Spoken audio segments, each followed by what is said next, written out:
எல்லாருக்கும் வணக்கம். முதல்ல இந்த இங்கே வருகை தந்துள்ள அனைவருக்கும் என்னுடைய மனமார்ந்த நன்றியை தெரிவித்து கொண்டு அவங்க எல்லாரையும் வருக என்று வரவேற்கிறேன்.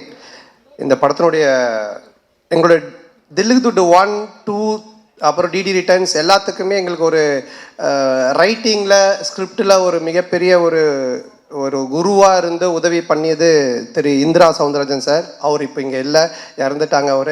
ஸோ அவருடைய மறைவு மிகப்பெரிய ஒரு இழப்பு எங்களுக்கு. இருந்தாலும் அவருடைய ஆன்மா எங்களுக்கு வாழ்த்து தெரிவித்து எங்களோட இருந்து சப்போர்ட் பண்ண நம்புகிறோம். ஸோ அவருக்கு இந்த நேரத்தில் என்னுடைய மனமார்ந்த வணக்கத்தை தெரிவித்து கொண்டு இந்த நிகழ்ச்சிக்குள்ளே போகலாம். ஃபர்ஸ்ட், இந்த படத்தினுடைய விழாக்கு வருகை தந்துள்ள எங்களுடைய எஸ்டிஆர். ஸோ அவரை பற்றி நான் நிறைய இன்டர்வியூவில் சொல்லியிருக்கேன். அதாவது அவர் இல்லைன்னா இன்றைக்கி நான் இங்கே இல்லை. ஸோ அவர் தான் சினிமாவில் என்னை கொண்டு வந்தது. அதுக்கு முன்னாடியே அவர் படத்தில் நான் வந்துட்டு அட்மாஸ்பியர் நடிச்சிருக்கேன், காதல் அழிவதில்லை படத்தில். அதுக்கப்புறம் அவர் எடுத்து போட்டு பார்த்துட்டு இது நடுவில் வந்து மூஞ்சல் இவ்வளோ ரியாக்ஷன் கொடுத்துட்டு நீயும் நானும் கூல் சுரேஷும் தான் நடுவில் போய் டிஸ்டர்ப் பண்ணிகிட்ருப்போம். ஸோ பார்த்துட்டு இது பண்ணார். அதுக்கப்புறம் மன்மதனில் கூப்பிட்டு கொடுத்தாங்க ஃபஸ்ட்டு சான்ஸ். மன்மதனில் ஃபஸ்ட்டு டே ஷூட்டிங் போய் நான் ரெடியாக நின்றுட்டுருக்கேன். அதில் வந்து அவர் அந்த மொட்டை கேரக்டராக உள்ளே வருவார். வந்த உடனே நான் வந்து வாங்கன்னொன்னே இந்த மாதிரி என் பேரை கேட்பார், இங்கே இன்ட்ரடியூஸ் ஆகும். இதுதான் சீன். நான் ரெடியாக இருந்தேன். அப்புறம் அவர் வந்தோன்னு ஒரு சின்ன டிஸ்கஷன் போயிட்டே இருந்துச்சு. நான் டவுட் ஆகிட்டு என்ன ஏதாவது ஆளுகளை மாற்றுறாங்களா இல்லை என்ன ஆச்சுன்னு தெரியலையே அப்படின்னு போயிட்டு மெதுவாக என்னாச்சு அப்படின்னு சொல்லி கேட்டேன். இல்லை, நீ லொல்லு சபாலேருந்து வந்திருக்கீங்க, இப்போது ஃபஸ்ட் டைம் ஸ்க்ரீனில் காட்ட போகிறோம், உங்களுக்கு ஒரு கிளாப்ஸ் வரணும் ஓப்பனிங்கு, அதுக்காக யோசிச்சுட்டு இருக்கேன், சும்மா ஜென்ரலாக வந்து பேச வேண்டாம் அப்படின்னு சொன்னார். உடனே நான் வந்துட்டு எனக்கு கிளாப்ஸாக தேட்டரில் அடிப்பாங்களா அப்படின்னு சொல்லி கேட்டேன். இல்லை லொல்லு சபா டிவியில் ரீச் இருக்குல்ல, கண்டிப்பாக உங்களுக்கு தேட்டரில் கிளாப்ஸ் வரும் அப்படின்னாரு. அப்போ நான் வந்து என்ன பண்ணணும் அப்படின்னு சொல்லி கேட்டேன். சரி ஒன்று பண்ணலாம், நான் வந்தோன்னே உன் பேர் கேட்குறேன், உன் பேர் என்னென்னா அப்போ தான் வச்சோம் பாபின்னு வச்சோம். உன் பேர் என்னென்னு கேட்குறேன், நீ வந்துட்டு பாபின்னு சொல்லு. நான் எக்கோவில் வந்து ஒரு 3 இடத்துல பாபி பாபி பாபின்னு அப்படி போட்டுட்டு மியூசிக்கெல்லாம் காமிச்சிட்டு அப்புறம் நான் சீனுக்குள்ளே நம்ம போகலாம் அப்படின்னாரு. நல்லா இருந்துச்சு. அவருக்கு என்னென்னா என்னை காட்டும் போதே ஒரு கிளாப்ஸோட காட்டணும் அப்படின்றதுக்காக சொன்னார். அப்போ நான் சொன்னேன், இல்லை இப்படி ஒன்று பண்ணலாமா, என்ன நீங்கள் கேளுங்க, நான் வந்து 3 தடவை நானே பாபி பாபி பாபின்னு சொல்கிறேன், அதுக்கப்புறம் நீங்கள் அந்த டைலாக் சொல்லுங்கள், அப்படி பண்ணலாம் அப்படின்னா. ஒன்று அவரும் சிரிச்சிட்டு சரி நல்லா தான் இருக்குது, ஆனால் பில்டப்பாக இருக்காது, ஆனால் நல்லா தான் இருக்குது அப்படின்னாரு. நல்லா தான் இருக்கும் அப்படின்னு சொல்லிட்டு அப்போ தான் அந்த ஃபஸ்ட்டு டைலாக்கு அவர் வந்து என்கிட்ட கேட்பார், உன் பேர் என்னன்னுவார். நான் ஒன்று பாபி பாபி பாபின்னுவேன். ஒன்று அவர் பாபி பாபி பாபின்னுவார். டேய் ஒரு பாபி தான்டா என் பேர் அப்படின்னு சொல்லுவேன். அதுக்கப்புறமா பில்டப்புக்காக 3 தடவை சொன்னோம் அப்படின்னு. ஸோ இப்படி தான் என்னோடய ஃபஸ்ட்டு சீன் அவரோட ஆரம்பித்தது. நான் எதுக்காக இதை சொல்ல வரேன்னா, அன்னைக்கு தேட்டரில் ஸ்க்ரீனில் எனக்கு கிளாப்ஸ் வரணும் அப்படின்னு எடுத்துக்கிட்ட அந்த அக்கறை ஆகட்டும், அந்த அன்பாகட்டும் இன்னைக்கு வரைக்கும் குறையவே இல்லை. அதே அன்பு அதே அக்கறை இப்போ பண்ணுற எஸ்டிஆர் 49லேயுமே என்கிட்ட என்ன சொன்னார்னா, டைரக்டரை கூப்பிட்டு சாண்டாக்கு என்ன வேணும், சாண்டா எப்படி நம்ம நல்லா யூஸ் பண்ண முடியும், சாண்டாக்கு என்ன பண்ண முடியும், அதை முதல்ல யோசிங்க அப்படின்னு தான் சொன்னார். அன்றைக்கி கூட வீட்டில் போய் மொட்டை மாடியில் பார்த்து ஒரு 3 ஹவர்ஸ் டிஸ்கஷன் பண்ணும்போது என்னை பற்றி மட்டுமே தான் பேசிகிட்டு இருக்காரு.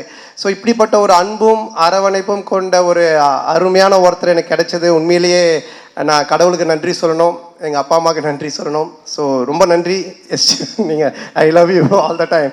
அதனால் எனி டைம் எப்போவுமே அவருக்கு பின்னாடி அவர் கூட நான் கண்டிப்பாக நிற்பேன். அது எதுவாக இருந்தாலும் என்னவாக இருந்தாலும் அது நிச்சயமாக இந்த வருஷம் எஸ்டிஆர் 49 நீங்கள் பார்ப்பீங்க. ஸோ சொல்லி ஆர்யா முறைக்கிறான், ஏன்டா நாங்கள் கஷ்டப்பட்டு செலவு பண்ணி சத்யம் தேட்டரை புக் பண்ணால் நீங்கள் 2 பேரும் பேசிட்டு இருப்பீங்களா அப்படின்ட்டு. அடுத்தது இந்த படத்தினுடைய ப்ரொடியூசர் ஆர்யா. ஸோ ஆர்யா தான் எனக்கு தெரியும், ஆர்யா தான் நிகாரிகா ப்ரொடக்ஷன் அவங்கள கொண்டு வந்தது. கொண்டு வரும்போது எல்லாமே சூப்பராக போச்சு. அப்போ ஆர்யா வந்து ஒருத்தர் சொன்னாங்களே, கிஷோர் எங்கே, அவர் கிஷோர் வாங்க இவர் தான் கிளாரிட்டி கிஷோர். இவரை கூட்டிகிட்டு வந்து என்கிட்ட ஒப்படைச்சிட்டு போயிட்டான். இவரை ஃபஸ்ட்டு கேட்டோன்னா என்ன சார்னா, அவர் வந்து ஒன்றும் இல்லை சார், எனக்கு கிளாரிட்டி இருந்தால் போதும் அப்படின்னாரு. நான் உடனே சரி ஓகே கிளாரிட்டி தானே அப்படின்ட்டேன். ஃபார் எக்ஸாம்பிள் ஒரு பேப்பர் கேட்டோன்னு வச்சுங்களேன், வெள்ளை பேப்பரா இல்லை ப்ரௌன் பேப்பரான்னுவார். வெள்ளை பேப்பர் கோடு போட்டுதா போடாதா, கோடு போட்டது, இப்படி போட்டதா இப்படி போட்டதா, சரி இப்படி போட்டது, சரி போட்டதுக்கு அப்புறமா உங்களுக்கு A4 ஷீட் வேணுமா சின்னதாக வேணுமா, இப்படியே போயிட்டே இருக்கும் இந்த கிளாரிட்டி. இதுக்கு எண்டே கிடையாது. நான் சொல்லுவேன் சார் நீங்கள் எதனா ஒரு பேப்பர் கொடுங்க நாங்கள் எடுத்துகிட்டு போகிறோம் அப்படின்ட்டு.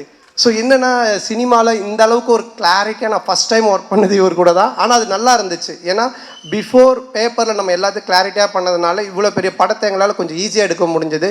ஸோ அவருக்கு முதல்ல நன்றி, ரொம்ப தேங்க்யூ சார். கிளாரிட்டியாக இருக்கா பேச்சு?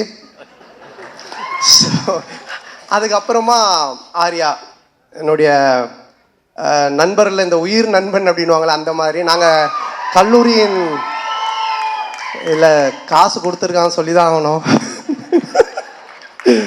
அதாவது கல்லூரியின் கதை படத்தில் தான் நாங்கள் 2 பேரும் ஃப்ரெண்டானோடனே ஃபஸ்ட்டு படத்தில் நல்லா க்ளோஸ் ஆகிட்டோம். அப்போ வந்து படத்துலலாம் பார்த்தீங்கன்னா ஹீரோயினுக்கு ஃப்ரெண்ட்ஸாக பெங்களூர்லேருந்து ரிச் கேர்ள்ஸ் கூட்டின்னு வந்து நடிக்க வைப்பாங்க. அவங்க தான் கூட வருவாங்க ஃப்ரெண்ட்ஸாக. அப்போ எந்து வந்து மன்மதன் ரிலீஸ் ஆகி ஒரு 2 படம் தான் ரிலீஸ் ஆகிருந்துச்சு. பெருசாக எனக்கு தெரியாது வெளியே. ரெண்டாவது அவங்க பெங்களூர்லேருந்து வந்திருக்காங்க. ஆர்யா தான் ஹீரோ. அவன் அறிந்து மரியாமல் நடித்து முடிச்சிருக்கா, ஆனால் ரிலீஸ் ஆகலை. ஸோ நாங்கள்லாம் ஒன்றா தான் உட்காந்து சாப்பிடுவோம். எங்களுக்கு கேரவன் கிடையாது. அப்போது அவங்கெல்லாம் நீங்கள் யாருன்னு என்னை கேட்கும்போது நான் ஆர்யா ஹீரோன்னு தெரியும் இந்த படத்தில். நீங்கள் யாருமே ஒன்று ஆர்யாவில் என்னது இவரை யாருன்னு கேட்டிங்களா? இவர் தான் comedy super star, south India comedy super ஸ்டார்ன்ட்டான். ஆனால் அவங்களாம் is a comedy super star south India, yes Telugu Malayalam Tamil all language is a super ஸ்டார்ன்ட்டான். ஒன்று அந்த பொண்ணுங்களாம் ஒரு மாதிரி டவுட்டாக என்னை பார்த்தாங்க. பார்த்தோன்னே டக்குன்னு ஆர்யாவில் மச்சான் அவங்க டவுட்டாக பார்க்குறாங்க, டக்குன்னு ஒரு காமெடி பண்ணு அப்படின்னா. டேய் என்னடா சம்மந்தமே இல்லாமல் காமெடி சூப்பர் ஸ்டார்னு இப்போ காமெடி பண்ணுன்ற மச்சான் பண்ணு தப்பாயிடும் நீ பண்ணு அப்படின்னா. சரி நானும் எழுந்து அவங்க முன்னாடி சரி பழைய பாட்டுக்கு இப்போ இருக்க ஹீரோஸ்லாம் டான்ஸ் ஆன அப்படின்னா ஆடி காமிச்சிக்கிட்டு இருக்கேன். அவங்க சிரிக்கல, மச்சான் பத்தலை இன்னும் நல்லா பண்ணு அப்படின்னா. இதை தான் நாங்கள் விஎஸ்ஓபியில் கூட வச்சுருந்தோம். உடனே கொஞ்ச நேரம் கழிச்சு அவனும் வந்துட்டான் நடிக்கிறதுக்கு. 2 பேரும் சேர்ந்து பயங்கரமாக அவன் ஹீரோயினா நான் ஹீரோவாக நடிச்செல்லாம் ஆடிட்டு இருக்கோம். அவங்களாம் அப்படியே பார்த்துட்டு இருக்காங்க. இதை டைரக்டரும் ப்ரொடியூசரும் பார்த்துட்டாங்க. 2 பேரும் கூப்பிட்டு என்ன சார் ஒரு ஹீரோ ஒரு காமெடியான்னு அந்த பொண்ணுங்க முன்னாடி போய் டான்ஸ் ஆடினு காமெடி பண்ணிட்டு இருக்கீங்க அப்படின்போது இல்லை சார் அவனை வந்து ப்ரூவ் பண்ண நான் சொன்ன மச்சான் என்னை ப்ரூவே பண்ண வேணாம், என்னை விட்டுரு, நான் காமெடினா இல்லாமல் கூட போகிறேன்ட்டு. அதுக்கப்புறமா அந்த காமெடி சூப்பர் ஸ்டார்ன்றது அவன் விடவே இல்லை. சேட்டை படம் அப்போது காமெடி சூப்பர் ஸ்டார்னு டைட்டிலே எனக்கு போட்டுட்டான் படத்தில். நான் லிங்காவில் நடிக்கும்போது ரஜினி சார் கூப்பிட்டு கேட்குறாரு நீங்கள் காமெடி சூப்பர் ஸ்டாரா அப்படின்னு. நான் ஒன்றும் இல்லை சார் ஆர்யா தான் போட்டான்னு. நீங்கள் சொல்லாமலா போட்டிருப்பான் அப்படின்னாரு. சார் சத்தியமாக நான் சொல்ல சார், அதாவது என்னை எந்த லெவலில் மாட்டிக்கிட்டு இருக்காண்ணா. ஸோ எங்களோட ஃப்ரெண்ட்ஷிப் அந்த மாதிரி. ஆனால் இதெல்லாம் ஒன்றுமே இல்லை. இப்போ ஒரு மேட்ரு ஒன்று சொல்ல போகிறோம், அதை கேளுங்க. என்னாச்சுன்னா இந்த படம் ஆரம்பிச்சிட்டோம். இந்த மாதிரி ஆனந்த் போய் லைன் சொல்லிட்டான், ஆர்யாவுக்கு பிடிச்சி போச்சு, ஆர்யா சூப்பர் நம்ம பண்ணலாம் அப்படின்னு சொல்லிட்டான். சொல்லி முடிச்சுட்டு 6 மந்த் ஆகிடுச்சு. நான் அதுக்கப்புறம் டிடி ரிட்டர்ன்ஸ் முடிச்சுட்டு வடக்குப்பட்டி ராமசாமி அப்புறம் இங்கே நான் தான் கிங்கெல்லாம் முடிச்சுட்டேன். ஸோ அப்புறம் ஆர்யா வந்தான், அவங்க ஃபுல் ஸ்டோரி சொன்னாங்க. ஆர்யா கேட்டுட்டான். நான் இந்த இன்பிட்வீனில் ஒரு இடம் வாங்கினேன். இடம் வாங்கி வீடு ஒரு பழைய வீட்டோடு வாங்கினேன். அந்த வீட்டை வந்து ரெனோவேஷன் பண்ணிவிட்டு அங்கே போயிடலாம் அப்படின்ற ஒரு ஐடியாவில் நான் ரெடி பண்ணிகிட்ருக்கேன். எங்கள் அம்மாவும் ஒய்ஃபும் வெள்ளிக்கிழமைனா அந்த வீட்டுக்கு போயிட்டு விளக்கு ஏற்றுவாங்க. ஆல்மோஸ்ட் அந்த வீடு செட் ஆகிடுச்சு, தான் போகிறோம் அப்படின்ட்டு. ஆர்யா கதை கேட்டு முடிச்சுட்டு எங்கடா இருக்க அப்படின்னு சொன்னால் மச்சான் அந்த மாதிரி நான் இந்த ஒரு இடம் வாங்கியிருக்கேன்டா, அங்கே ஒரு வீடு இருக்குது, அது ரெனோவேஷன் பண்ணிட்டு இருக்கேன். சரி நீ அங்கேயே நான் வந்துடுறேன் அப்படின்ட்டு அங்கே வந்தோம். வந்து மச்சான் படம் சூப்பராக அது கதை நல்லா நம்ம பண்ணிடலாம், எவ்வளோ செலவுனாலும் பிரச்சனை இல்லை, செம்மையாக பண்ணிடலாம். சரி ஓகே இது நான் இதான் மச்சான் வீடு நான் சொன்னேன்னா பார்த்துட்டு இல்லை என்னடா வீடு நல்லாவே இல்லையா மச்சான், அவன் உள்ளெல்லாம் போய் பார்த்துட்டுல மச்சான் இந்த வீட்டை இடிச்சிரு அப்படின்ட்டான். நான் ஒன்றே ஷாக் ஆகி மச்சான் வீட்டெல்லாம் இடிக்க முடியாது மச்சான், நான் வீட்டிலலாம் சொல்லிட்டேன் இதை ரெனோவேஷன் பண்ணுறோம், இடித்தா நிறைய செலவாகும், அதுவும் இல்லாமல் ரொம்ப நாள் ஆகும்ல. கம்னு நீ ஏதாவது ஒன்று இப்படி தான் பண்ணு வேடா கூடமா, அதுக்கப்புறமா வந்துட்டு இது சரியில்லை அது சரியில்லைன்னு சொல்லிட்டு இருப்பேன் அப்படின்னு சொல்லிட்டு என்ன பண்ணிட்டான்னா வீட்டை இடிக்க சொல்லி உடனே அவங்க ஃப்ரெண்டுக்கு ஃபோன் பண்ணி இது மாதிரி மச்சான் சந்தான வீடு தான் அட்ரஸ் நான் உனக்கு அனுப்புகிறேன், நீ இந்த வீட்டை வந்து இடித்து ஃபுல்லாக டெமாலிஷ் பண்ணிட்டேன்னா. உடனே அவன் வந்து ஒரு பாய்க்கு ஃபோன் பண்ணால் ஒரு பாய் ஒருத்தர் வந்தார். சண்டே நைட் இது நடக்குது, மண்டே டியூஸ்டே வெட்னஸ்டே தேர்ஸ்டே இடித்து தரமட்டமாக்கி எல்லாத்தையும் வாரின்னு போயிட்டாங்க. வெள்ளிக்கிழமைனா எங்கள் அம்மா ஒய்ஃபும் போய் விளக்கு ஏற்றுவாங்கல்ல, அவங்க வெள்ளிக்கிழமை போயிருக்காங்க. நான் சொல்லலை ஏன்னா திட்டுவாங்க அப்படின்ட்டு. எங்கள் அம்மா போயிட்டு வீட்டை காண சொல்லி தேடிக்கிட்டே இருக்கிறாங்க. இந்த தெருவுக்கு போயிருக்காங்க, அந்த தெருவுக்கு போயிருக்கிறாங்க. அதுக்கப்புறம் எனக்கு ஃபோன் அடிக்கிறாங்க, ராஜா நம்ம வீட்டை காணும்பா அப்படின்ட்டு. நான் எப்படா சொல்கிறதுன்னே எனக்கு தெரியல. அதுக்கப்புறம் கொஞ்சம் வீட்டுக்கு வரமா நான் சொல்கிற மாட்டேன் வீட்டை காணுண்டாரு. இல்லைம்மா நான் வந்து சொல்கிறேமான்ட்டு. அம்மா இல்லைம்மா ஆர்யா வந்தான் அன்றைக்கி பார்த்துட்டு வீட்டை இடிச்சிரு புதுசாக காட்டலாம் நல்லா வரும், அவன் சொன்னால் கரெக்டாக இருக்கும்மா அப்படின்னேன்.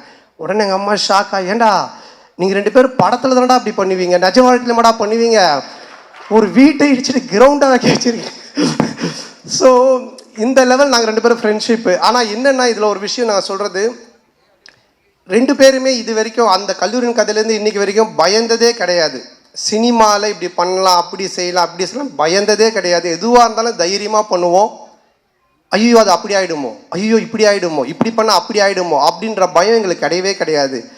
வாழ்கிற வரைக்கும் ஜாலியாக வாழ்வோம், நல்லபடியாக வாழ்வோம், என்ன வருதோ பார்ப்போம், ஃபேஸ் பண்ணுவோம், அப்படியே போயிட்டே இருப்போம்.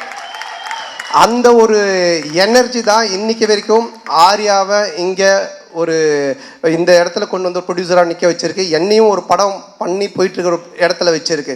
இங்கே கூடியுள்ள அனைவருக்கும் வணக்கம். ரசிகர்களுக்கு வணக்கம். நம்மளுடைய ப்ரெஸ் மீடியா எல்லாரும் இங்கே வந்திருக்கீங்க, ரொம்ப சந்தோஷம். எல்லாருக்கும் வணக்கம். மேடையில் இருக்கிற அனைவருக்கும் வணக்கம். டிடி நெக்ஸ்ட் லெவல், கண்டிப்பாக இந்த டிடி ரிட்டர்ன்ஸ், அதுக்கு முன்னாடி படம் ஃபர்ஸ்ட் பார்ட்டாக இருக்கட்டும், செகண்ட் பார்ட்டாக இருக்கட்டும், ரொம்ப என்ஜாய் பண்ணி பார்த்தேன். சந்தானம் நம்மளுக்கு தெரியும், நண்பர் எல்லாம், அதெல்லாம் மீறி ஃபஸ்ட்டு நான் வந்து ஒரு ரசிகன். நான் வந்து அப்படி தான் நான் வந்து ஒரு படம் பார்ப்பேன். ஸோ அவருக்கும் எனக்கும் இருக்கிற அந்த பர்சனல் பாண்டுன்றதெல்லாம் வந்து நான் படம் பார்க்கும்போது ஓரம் வச்சுருவேன். நான் படம் பார்க்கும்போது நான் ஒரு ரசிகனாக அந்த படம் எப்படி இருக்குது அப்படி தான் நான் பார்ப்பேன். ஸோ அப்படி பார்க்கும் வகையில் ஒரு படத்துக்கும் மெனக்கெட்டு அந்த படம் வந்து வித்தியாசமாக ஏதாவது ஒன்று கொடுக்கணும்னு சொல்லி அந்த ஃபர்ஸ்ட் பார்ட்டும் சரி, செகண்ட் பார்ட்டும் சரி, ரொம்ப அருமையாக பண்ணியிருப்பாங்க. அண்ட் இந்த ட்ரெய்லரும் பார்க்கும்போது ரொம்ப அருமையாக இருக்குது. எஸ்பெஷலி சந்தானமோட பாடி லாங்குவேஜ், அவரோட டைமிங், அதெல்லாம் ரொம்ப நல்லா இருக்குது இந்த ட்ரெய்லரில். ஸோ ஃபஸ்ட்டு இந்த படத்துக்கு வந்து என்னுடைய வாழ்த்துக்களை தெரிவிச்சுக்கிறேன். அண்ட் இந்த படத்தோட ப்ரொடியூசர் மிஸ்டர் ஆர்யா, நம்மளுடைய ரொம்ப நெருங்கிய நண்பர். என்னன்னா சந்தானம் படம் வேற யாரோ படம் ப்ரொடியூஸ் பண்ணுறாங்க அப்படின்னா ஓகே, பட் இது என்னன்னா ஒரு நல்ல ஃப்ரெண்ட்ஷிப்போட ஒரு கூட அந்த மாதிரி ஒரு சப்போர்ட்டோட ஒரு ஆள் இருக்கும்போது நம்ம பண்ணணும்னு நினைக்கிறது இன்னும் பெட்டராகவே வரும். ஸோ கண்டிப்பாக வந்து ஆர்யாவுக்கு வந்து இந்த படம் வந்து ஒரு மிகப்பெரிய வெற்றி படமாக அமையணும் அப்படின்னு நான் இறைவனை வேண்டிக்கிறேன். படத்தோட டைரக்டர் பிரேம், என்னன்னா சந்தானம் சொல்லியிருப்பார், இந்த 3 பேர் அவர் கூட ஒரு டீம் இருப்பாங்க, பிரேம், முருகன், சேது, எல்லாரும் இருக்கீங்க. ஸோ பேசிக்காக என்னன்னா, இப்போ இவங்க எல்லாரையும் உங்க எல்லாருக்கும் தெரியும். நான் சொல்றது வந்து மன்மோதன் அந்த டைம்லலாம் வந்து என்னன்னா, நான் சீன் பேசிடுவோம், பேசி முடிச்சுட்டு சந்தானம் கிட்ட ஓகே இதான்ப்பா இது டைலாக் இதுன்னு சொல்லிட்டு நம்ம இந்த கேஷுவலாக கேரவனுக்கு போவோம்ல, பார்த்தா தூரத்தில் ஒரு 3 பேர் நின்று பயங்கரமாக ஏதோ யோசிச்சுட்டே இருப்பானுங்க.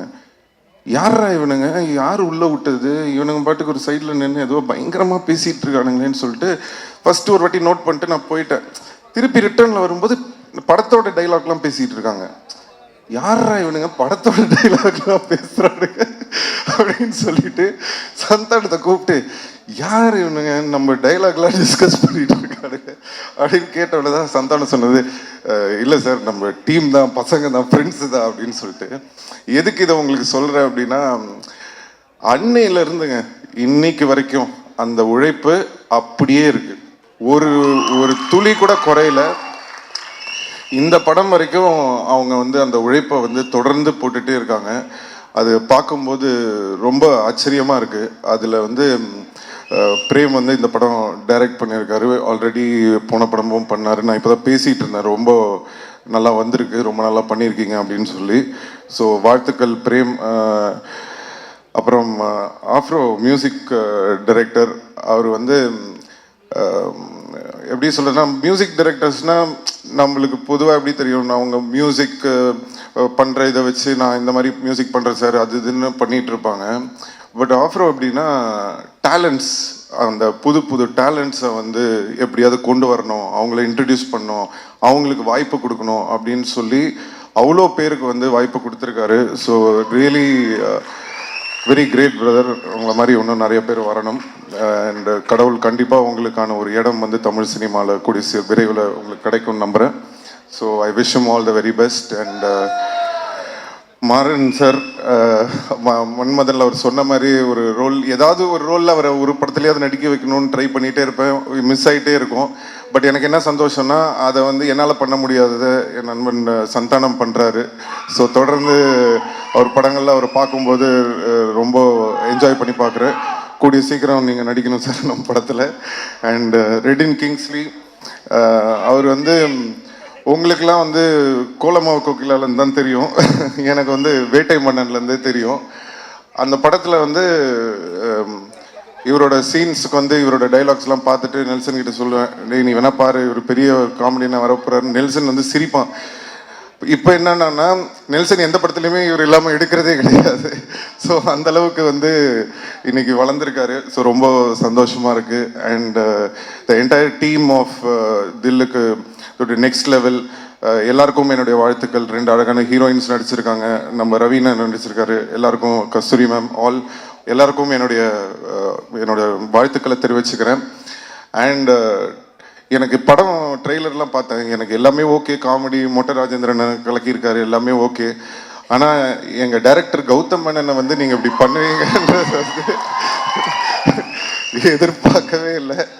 அது ஒரு விஷயம் மட்டும் சும்மா விட மாட்டேன் உங்களை. பட் எனிவே வாழ்த்துக்கள். படம் வந்து வெற்றி பெறதுக்கு என்னுடைய வாழ்த்துக்கள். அண்ட் சந்தானம் பற்றி நான் சொல்லணுன்னா நிறையா சொல்லிக்கிட்டே போகலாம். நான் சொன்ன மாதிரி அவருக்கு ஆமாம் தேங்க்யூ ரொம்ப நன்றி.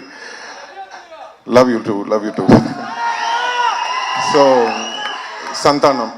சந்தானம் பற்றி சொல்லணுன்னா ஒரு விஷயம் என்னன்னா, எப்போவுமே நான் எங்கேயாவது வெளில போகும்போது என்னை பார்க்கும்போது ஏதாவது டிஸ்கஷன் வரும், சினிமா பற்றி எதாவது பேசிகிட்டு இருப்போம். அப்போ எப்போ பேசினாலுமே எல்லாரும் என்கிட்ட ஒரு விஷயம் சொல்லுவாங்க, சார் நீங்கள் எவ்வளோ பேர் இன்ட்ரடியூஸ் பண்ணியிருக்கீங்க, எவ்வளோ பேருக்கு வந்து ஹெல்ப் பண்ணியிருக்கீங்க, பட் தொடர்ந்து உங்களை பற்றி வந்து ஒருத்தர் பேசிக்கிட்டே இருக்காருன்னா அது வந்து சந்தானம் தான் சார்.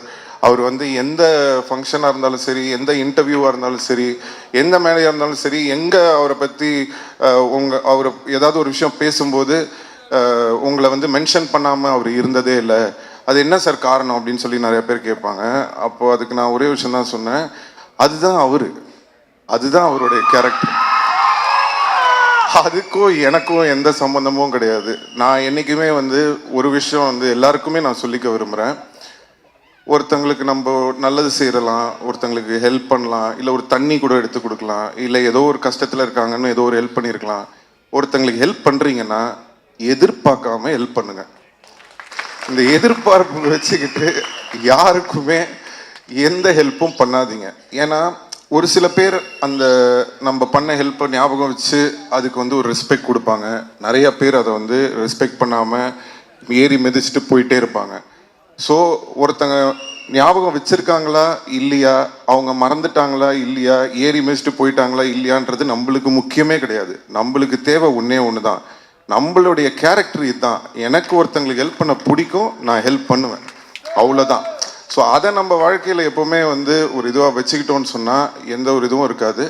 ஸோ இதுலேருந்து நான் சந்தானம் பார்க்கும்போது என்ன தோணுச்சுன்னா, அவர் எனக்காக அவர் சொல்லலை, அவர் உண்மையிலே அதான் அவருடைய கேரக்டர்.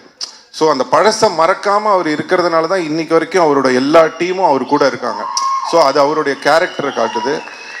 அண்ட் சந்தானத்தோட பெரிய ப்ளஸ் வந்து நான் எப்போவுமே சொல்லியிருக்கேன், ஃப்ரெண்ட்ஸ் இந்த டீம் மட்டும் இல்லை, அவருடைய ஃபேமிலி. ஸோ பசங்க எல்லாரும் இன்றைக்கி வந்திருக்காங்க. நான் சின்ன குழந்தைங்களாம் பார்த்தேன், இன்றைக்கி எல்லாம் வளர்ந்து வந்துட்டாங்க. ரொம்ப ஆச்சரியமாக இருந்தது. ஸோ எல்லாருக்கும் என்னுடைய நன்றி தெரிவிச்சுக்கிறேன். அண்ட் சந்தானம் நான் சொன்ன மாதிரி அந்த ஒரு கேரக்டர், அந்த ஒரு குணம் அவர் வந்து மாறாமல் இருக்கிறது தான் வந்து இன்றைக்கி அவரை வந்து மேலும் மேலும் உயர வச்சுக்கிட்டே இருக்குது. ஸோ கண்டிப்பாக இந்த படம் டிடி நெக்ஸ்ட் லெவல், சந்தானத்துக்கு ஒரு நெக்ஸ்ட் லெவலாக இருக்கும்னு சொல்லி நான் இறைவனை வேண்டிக்கிறேன். அண்ட் STR 49, ஸோ திருப்பி ஒரு காம்பினேஷன் வேற வருது. ஸோ என்னன்னா, எதுக்கு இந்த STR 49ல் சந்தானம் அப்படின்றதுக்கு வந்து நான் சொல்லணும்னு ஆசைப்படுறேன். அதுக்கு மெயின் காரணம் என்னன்னா, இன்றைக்கி வந்து சினிமா வந்து காமெடி வந்து ரொம்ப கம்மியாக இருக்குது. ரொம்ப சீரியஸான படங்கள் எடுக்க ஆரம்பிச்சிட்டோம். இப்போது பெரிய படங்கள், இப்போது ஒரு ஹீரோ படம்லாம் நீங்கள் பார்த்தீங்கன்னா உங்களுக்கு வந்து ஒரு நல்ல ஆக்ஷனு, அட்ரினல் ரஷ்ஷோட படம் வேணும்னு எதிர்பார்க்குறீங்க. ஸோ நாங்கள் பண்ணுற படங்கள்லாம் முக்கால்வாசி பார்த்தீங்கன்னா ஆக்ஷனு, அந்த ஒரு என்ன சொல்கிறது, ஒரு அக்ரெசிவான படங்களாக இருக்குது. ஸோ தமிழ் சினிமாவில் ரொம்ப ஒரு ஜாலியாக சாஃப்டாக ஃபீல் குட்டான படங்களும் நிறையா வரணும். இப்போது ரீசெண்டாக வந்து நம்ம எடிட்டர் நினைக்கிறேன், நீங்கள் ஒர்க் பண்ணியிருந்தேன், அவர் வந்து இப்போது இந்த டூரிஸ்ட் ஃபேமிலின்னு ஒரு படம் பார்த்தேன், ரொம்ப அருமையாக இருந்தது படம். அந்த டீமுக்கும் என்னுடைய வாழ்த்துக்கள் தெரிவிச்சுக்கிறேன். எதுக்கு சொல்கிறேன்னா, சந்தோஷமாக ஹாப்பியான படங்களும் வந்து நிறையா வரணும். அது வந்து சந்தானம் மாதிரி ஒரு ஆளை வந்து நம்ம ரொம்ப நாளாக மிஸ் பண்ணுறோம். ஸோ அவர் வந்து படத்தில் ஹீரோவாக நடிக்கிறது மட்டும் இல்லாமல் இந்த மாதிரி ஆர்யாவோட இருக்கட்டும், இல்லை நானாக இருக்கட்டும், அவருக்கு பிடிச்ச டைரக்டர்ஸாக இருக்கட்டும், அந்த மாதிரி ஏதாவது முக்கியமான படங்கள் அவர் வந்து சூஸ் பண்ணி நிறைய படம் வந்து தமிழ் ரசிகர்களுக்காக சந்தானம் நடிக்கணும்னு நான் இந்த மேடையில் அவரை கேட்டுக்கிறேன். ஸோ அதுக்கு வந்து ஒரு ஆரம்பமாக இருக்கட்டும் அப்படின்றதுக்காக தான் வந்து எல்லாரும் என்கிட்ட சொன்னாங்க, சார் அவர் ஒத்துப்பாரா அப்படின்னு சொன்னேன். நான் சொன்னேன், நான் ஃபோன் பண்ணால் போதுங்க, அவர் என்ன படம் என்ன கதை எதுவுமே கேட்க மாட்டார், அவர் எனக்காக கண்டிப்பாக வருவாருன்னு தெரியும். அதே மாதிரி அவர் வந்து எனக்கு ஃபோன் பண்ணோன்னே எனக்கு தெரியும் ஆடியோ லான்ச் தானே வரணும் அப்படின்னு சொல்லிட்டேன். ஸோ அது வந்து எங்கள் 2 பேருக்குள்ளே அந்த மாதிரி ஒரு நட்பு இருக்குது. அதனால தான் நானும் அவரை வந்து தேவையில்லாமல் எதுக்கும் கூப்பிட மாட்டேன், அவரும் என்னை வந்து தேவையில்லாமல் இது பண்ண மாட்டார். ஏன்னா அவருக்கு தெரியும் அவர் கூப்பிட்டா வந்துடுவார். அதே தான் நான் சரி நம்ம கூப்பிட்டா சந்தானம் வந்துடுவார். ஸோ அதனால் கண்டிப்பாக வந்து இனிமேல் நீங்கள் அதிகமாக சந்தானத்தை வந்து நிறைய படங்களில் இனிமேல் பார்ப்பீங்கன்னு நம்பலாம்.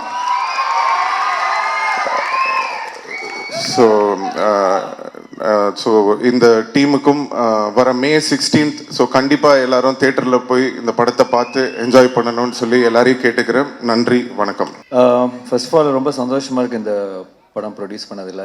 ஐ வாண்ட் டு தேங்க் என்னோட producer Eric entertainment Venkat sir. Santhanam sir இந்த படம் சொன்ன உடனே ரொம்ப பிடிச்சிருந்தது இந்த ஐடியா.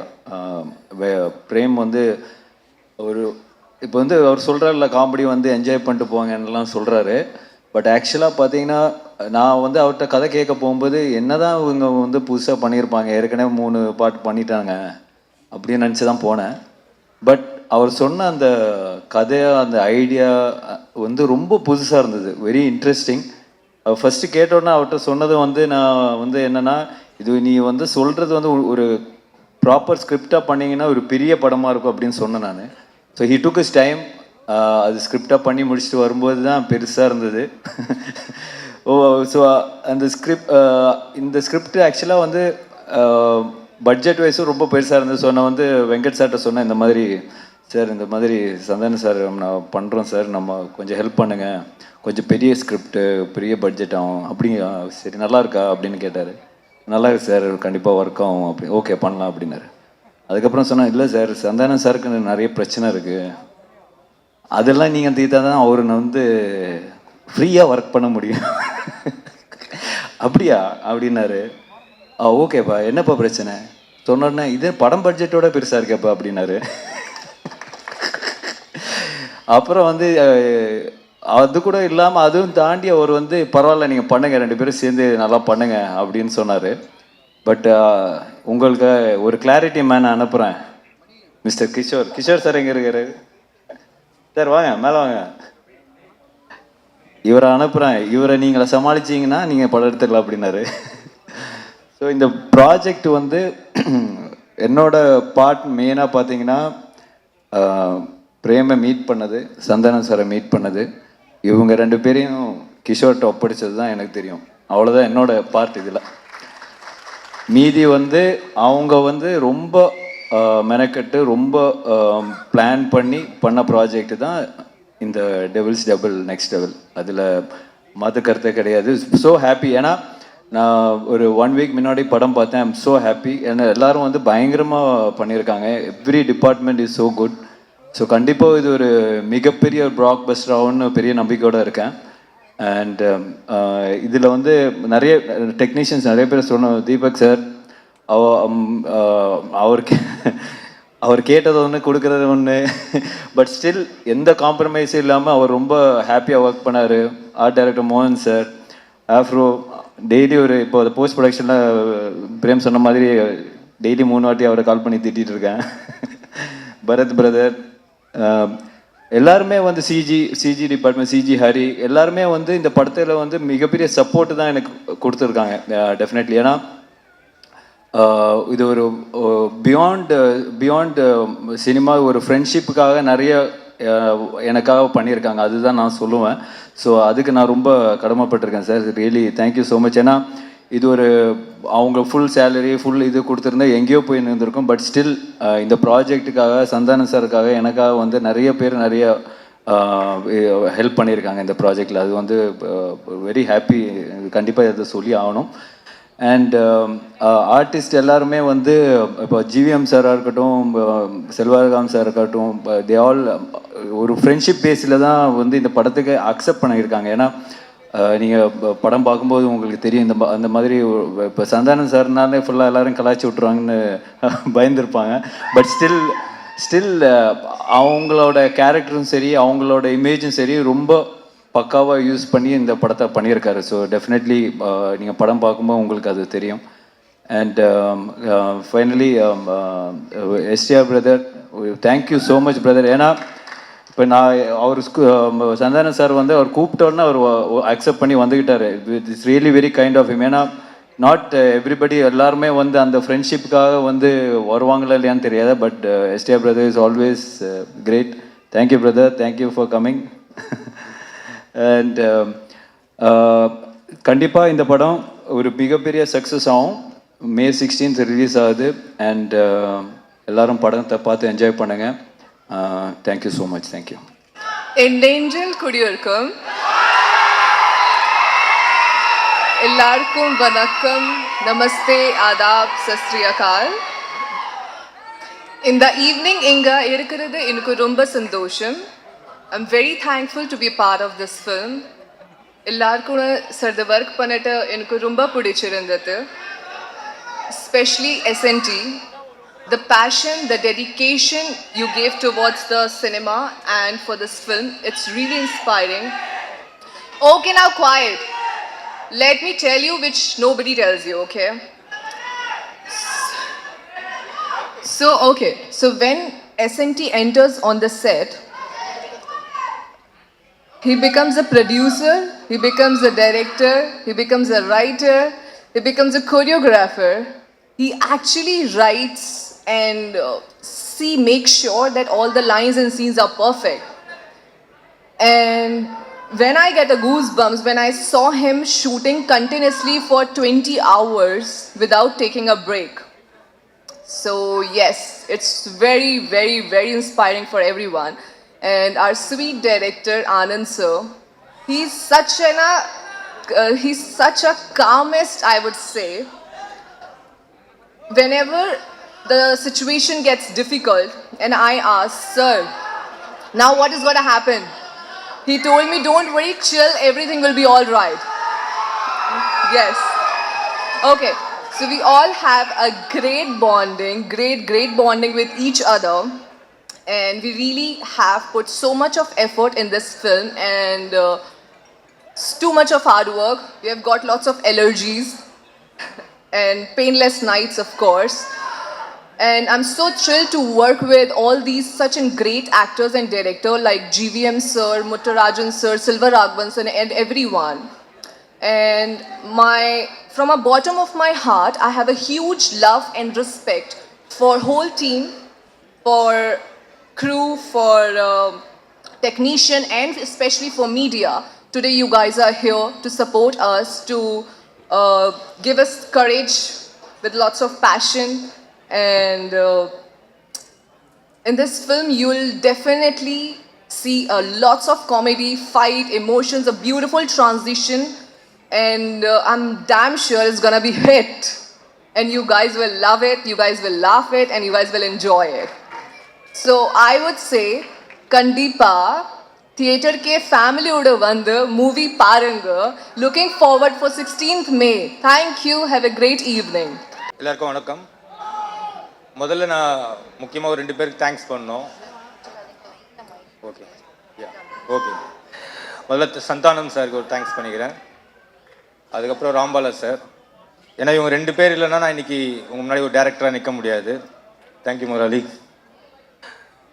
அதுக்கப்புறம் முக்கியமாக இந்த விழாவை திருவிழாவாக மாற்ற வந்திருக்க எஸ்டிஆர் ஃபேன்ஸ்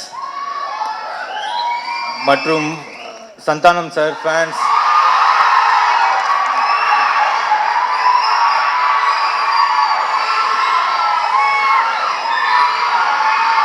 உங்கள் எல்லாருக்கும் ரொம்ப நன்றி சொல்லிக்கிறேன்.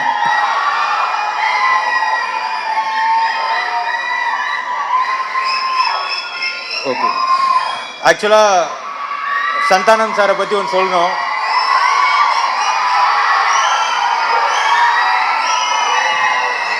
பேசிடலாம் பிரதர்.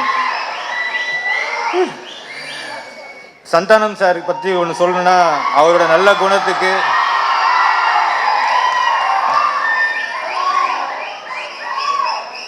கூட இருக்கவங்கள ஏற்றி விட்டு அவங்க வளர்ச்சியை பார்த்து சந்தோஷப்படுறவர் சந்தானம் சார். அவருக்கு ஒரு காட்ஃபாதர் இருக்காரு. அவரு சந்தானம் சார் வளர்ச்சியை பார்த்து சந்தோஷப்படுறாருன்னா அவர் யாரு? நம்ம எஸ்டிஆர் தான்.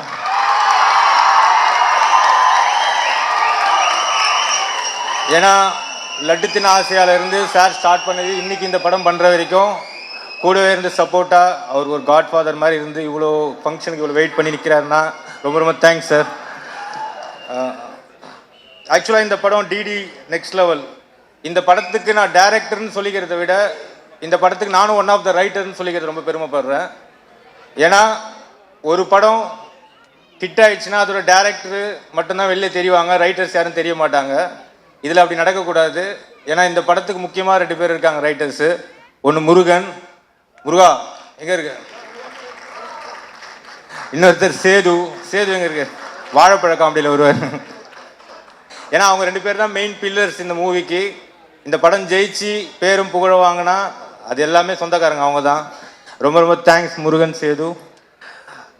ஆக்சுவலாக டிடி நெக்ஸ்ட் லெவல் இந்த மூவியோட ஐடியா நான் டிடி ரிட்டர்ன்ஸ் பண்ணுறதுக்கு முன்னாடியே சந்தானம் சார்கிட்ட சொல்லியிருந்தேன். அப்போது சார் சொன்னார்டே இது ஐடியா நல்லா இருக்குடா, ஆனால் இதுக்கு பெரிய பட்ஜெட் செலவாகும், நிறைய கேஸ்டிங் பெருசாக கேட்குற, ஒரு க்ரூஸ் கேட்குற, இது எழுதுறதுக்கு டைம் ப்ராசஸ் அதிகமாகும். ஸோ சிம்பிளாக உங்கள் பவர் என்ன காமெடி அதை யூஸ் பண்ணி ஒரு படம் பண்ணுங்கள், அது நல்லபடியாக ஹிட் ஆச்சுன்னா உனக்கு ப்ரொடியூசர் தானே தேடி வருவாங்க அப்படின்னு சொன்னார். அப்படி பண்ண படம் தான் டிடி ரிட்டர்ன்ஸு. சாரோட வாய் முகூர்த்தம் பிளாக் பஸ்டர் ஹிட் ஆச்சு. 4 வாரம் தாண்டி ஹவுஸ்ஃபுல்லாக போயிட்டு இருந்தது. ஸோ அப்போது சார் எனக்கு ஒரு நாள் கால் பண்ணார். ஆனந்தே நீ சொன்ன ஐடியாவுக்கு ஒரு ஆடு ஒன்று மாட்டிக்கிச்சு அப்படின்னாரு. யார் முதலாளி ஆடுன்னு? வேற யார், என் மச்சான் ஆரியா தான். ஏன்னா ஆர்யா சார் மாதிரி ஒரு பியூர் ஹார்ட் ஒரு ப்ரொடியூசர் எங்களுக்கு கிடைச்சது ரொம்ப ரொம்ப சந்தோஷம். ஏன்னா எங்களுக்கு எல்லா ஃப்ரீடமும் கொடுத்தாரு. ஆக்சுவலாக ரைட்டிங்கில் கிரியேட்டிவ் சைடில் நீ ஒர்க் பண்ணுறது எவ்வளோ டைம் வேணால் எடுத்துக்கோ. அப்போ ரொம்ப சாஃப்டான ஆர்யா சாரை பார்த்தேன். ஆனால் இப்போ போஸ்ட் ப்ரொடக்ஷனில் அப்படியே டெரராக மாறிட்டார். ஆனால் திட்டினா கூட அவர் என்னை திட்டுறது கூட இப்போ அன்றைக்கி டெட்லைன் தாண்டி ஒரு பிரச்சனை போச்சு, ஃபோன் பண்ணி திட்டுறாரு. அப்போ அவர் சொல்கிறாரு, டேய் அடுத்த படம் நீ ப்ரொடியூசரு நான் டேரக்டரு, அப்போ ஃபாரா ப்ரொடியூசர் படுற கஷ்டத்தை அப்படின்னு. அவ்வளோ pure art. So Arya sir மாதிரியே இந்த மூவிக்கு ப்ரொடக்ஷன் சைடில் ஒரு பேக் போனாக இருக்கிறது கிஷோர் சார். ஸோ அவர்கிட்ட வந்து ஒரு விஷயம் சொல்லி அதை எக்ஸிக்யூட் பண்ணுறது ரொம்ப ரொம்ப கஷ்டம். ஏன்னா அவருக்கு எல்லா விஷயத்துலையும் கிளாரிட்டி கேட்பார். அதை கிளியராக கொடுத்துட்டா அதை எக்ஸிக்யூட் பண்ணி பெரிய லெவலில் கொண்டு போவார். அப்படி தான் இந்த மூவி நல்லபடியாக போச்சு. இதுக்கு மதனும் கூட இருந்து ஃபுல் சப்போர்ட் பண்ணி ஹெல்ப் பண்ணாங்க. தேங்க்யூ மதன். இப்போ இந்த மூவியை பற்றி உங்களுக்கு சொல்லணும்னா, இப்போ இதில் எங்களோட பழைய டீம் எல்லாருமே அந்த கேஸ்டிங் எல்லாமே ஒர்க் பண்ணியிருக்காங்க. டோட்டல் டீமும் எங்கள் டிஓபி தீபக்லேருந்து எடிட்டர், ஆர்ட் டைரக்டர்ஸ் எல்லாருமே சூப்பராக இந்த மூவியில் பண்ணியிருக்காங்க. மெயினாக ஆர்டிஸ்ட் பார்த்தீங்கன்னா ஜிவிஎம் சார், அப்புறம் செல்வராகவன் சார் ஒரு மெயின் ரோலில் பண்ணியிருக்காங்க. இதுவும் எங்களுக்கு பண்ணி கொடுத்தது ப்ரொடக்ஷன் தான். மெயினாக இப்போ நம்ம சாரை பற்றி சொல்லணும்னா, இதில் நீங்கள் ஓஜி சாண்டாவை கண்டிப்பாக பார்ப்பீங்க. ஏன்னா சாரோட லுக்கில் இருந்து அவரோட ஸ்க்ரீன் ப்ரெசன்ஸ் எல்லாமே சூப்பராக பண்ணியிருக்காரு. ஸ்டார்டிங் டு எண்டு வரைக்கும் என்கேஜாகவே இருக்கும் இந்த மூவி. அவ்வளோ அந்த மாதிரியான நீங்கள் நான் ரொம்ப ரசித்தது அவரோட கேரக்டரில் பார்த்தா காட்டுப்பூச்சி, அதை விட தூக்கி சாப்பிட்ற மாதிரி கிசா பாட்டிசவன் இருப்பான். ஸோ அந்தளவுக்கு பெர்ஃபார்மன்ஸ் பண்ணியிருக்காரு. அவரோட லுக்கு மெயினாக அவரோட லுக்குக்காக இந்த படத்துக்கு ரொம்ப ஸ்பெஷலாக ஒர்க் பண்ணியிருக்காரு. அதுக்கு காஸ்டியூமில் ஜாஸ்மின், அதுக்கப்புறம் அவங்க ஹேர் ஸ்டைலிஷ் அண்ட் மேக்கப் குஷி, ககன் எல்லாருக்கும் தேங்க் பண்ணியிருக்கேன். அதுக்கப்புறம் கீதிகா ஹீரோயினை பற்றி சொல்லணும். அவங்க எப்படின்னா பார்ன் வித் பிளாட்டினம் ஸ்பூன் மாதிரி தான். கேரவேன்குள்ள நுழைஞ்சாலே ஃபீனிக்ஸ் மால்குள்ளே போன மாதிரி இருக்கும். ஃபுல்லாக லூவி விட்டான், ப்ராடா, டிஎன்ஜி இப்படி தான் இருக்கும். ஃபஸ்ட் டே ஷூட்டிங் வந்தாங்க. ஒரு அழுக்கு கவுனை கொடுத்து செட்டுக்குள்ளே சில்வா மாஸ்டர் கிட்ட ரோப் கட்டி புரட்டி எடுத்தோம். அதுக்கப்புறம் ஏதாவது வேணுமான்னு கேட்டால் கூட ஒன்லி 1 ஜிஞ்சர் டீ அவ்வளோதான் அவங்க சொல்லுவாங்க. ஸோ எங்கள் படத்தில் அவ்வளோ ஹார்ட் ஒர்க் பண்ணியிருக்காங்க. தேங்க்யூ கீதிகா. அதுக்கப்புறம் யாஷிகா அவங்க சொன்னாங்க ஆக்சுவலாக இனிமே இப்படி தான் படத்தில் பண்ணுன்னு சொல்லி. அப்போ பார்க்கும்போது ரொம்ப உம்முன்னு இருந்தாங்க. ஆனால் இப்போ ஜிம்முக்கெல்லாம் போய் செம்ம கும்முன்னு ஆயிட்டாங்க. நம்ம படத்தில் ஹியூமர் மட்டும் இருந்தால் பத்தாதரா, கிளாமரும் வேணும்னாரு சார். ஸோ அதனால் யாஷிகா இதில் ஒரு மெயின் ரோல் பண்ணியிருக்காங்க. தேங்க்யூ யாஷிகா. அதுக்கப்புறம் கஸ்தூரி மேடம் சாதாரணமாக பேச மாட்டாங்க, வாயை திறந்து பேசிட்டாங்கன்னா வயிறில் அகப்பட மாட்டாங்க. இப்பயே பார்த்துருப்பீங்க. இந்த படத்தில் அவங்க ரொம்ப சூப்பரான ரோல் பண்ணியிருக்காங்க. தேங்க்யூ கஸ்தூரி மேம். அப்புறம் மாரண்ணன், கிங்ஸ்லி இவங்க வந்து எங்களோட டீம். ஆக்சுவலாக மாரண்ணங்கிட்ட வந்து நாங்கள் ஒரு சீன் எழுதி கொடுத்தாலே பஞ்சஸ் போட்டு ஒரு பேப்பர் சீனையே 10 பேப்பராக மாற்றிடுவார். ஸோ கிங்ஸ்லி ப்ரோ ஆக்சுவலாக அவருக்கு வந்து அப்போது கல்யாணம் ஆகி ஹனிமூன் கிளம்பிட்டு இருக்காரு. எங்கள் செட்டு பிரிக்க போகிறோம் ப்ரோ, கொஞ்சம் வாங்க, ஒரே ஒரு நாள் தான் வந்து முடிச்சு கொடுத்துட்டு போயிடுங்க அப்படின்னு சொல்லி கேட்டேன். எனக்காக வந்தார். ஃபஸ்ட் டே வரும்போது சில்வா மாஸ்டர் தலைக்கையில் நடக்க விட்டார். அப்புறம் லஞ்ச் டைம் ஆச்சு, சாப்பிட்லாமா ஆனந்தன்னு கேட்டார். இல்லை ப்ரோ, ஒரு ஃபேனில் ரொட்டேட்டிங் பண்ணுற ஒரு காமெடி சீன் இருக்குன்னு. சரி அதை பண்ணிவிட்டு இறங்கினார். செம்ம வாமிட்டு. என்ன ப்ரோ ஓகேவான்னு கேட்டேன். அப்போ சொன்னார், டேய் நான் ஹனிமூன் போயிருந்தா வீட்டில் வாந்தி எடுத்திருப்பாங்க, என்னை ஷூட்டிங் கூப்பிட்டு என்ன வாந்தி எடுக்க விட்டியடா அப்படின்னு. ஸோ இந்த மூவியில் ஒர்க் பண்ண இவங்க எல்லாருமே எவ்வளோ நாங்கள் கஷ்டங்கள் கொடுத்தாலும் பயங்கரமாக அதை அனுபவித்து இந்த காமெடி எப்படியா ஒர்க் ஆகணுன்றது பண்ணுறவங்க தான். மெயினாக நம்ம நிழல் ரவி சாரை பற்றி சொல்லணும். இப்போ இவங்க எல்லாமே எங்கள் டீமு. எப்படி ராஜஸ்தான் ராயலில் வந்து ஒரு புது பிளேயர் எடுத்தாங்களோ அது மாதிரி நாங்கள் அவர் இந்த படத்தில் எடுத்திருக்கோம். ஸோ செம்ம பெர்ஃபார்மன்ஸ் பண்ணியிருக்காரு. பார்த்தீங்கன்னா எல்லோரும் என்ஜாய் பண்ணுவீங்க. ஃபைனலாக இப்போது இந்த படத்தை பற்றி மெயினாக உங்களுக்கு சொல்ல வேண்டியது என்னென்னா, இந்த படத்தில் வந்து ஒரு ஜானர் இருக்காது, ஒரு மல்டி ஜானர் மூவியாக இது இருக்கும்.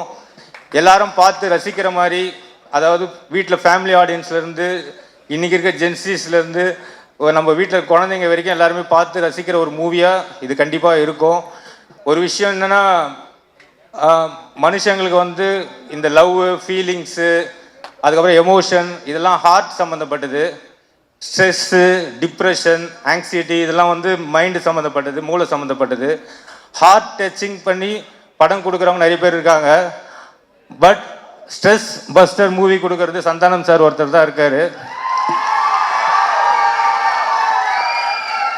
ஸோ இந்த படம் கண்டிப்பாக வந்து பார்க்குற எல்லாருக்கும் என்ஜாய் பண்ணுற மாதிரி இருக்கும். நம்பி வாங்க, சிரிச்சிட்டு போங்க. தேங்க்யூ.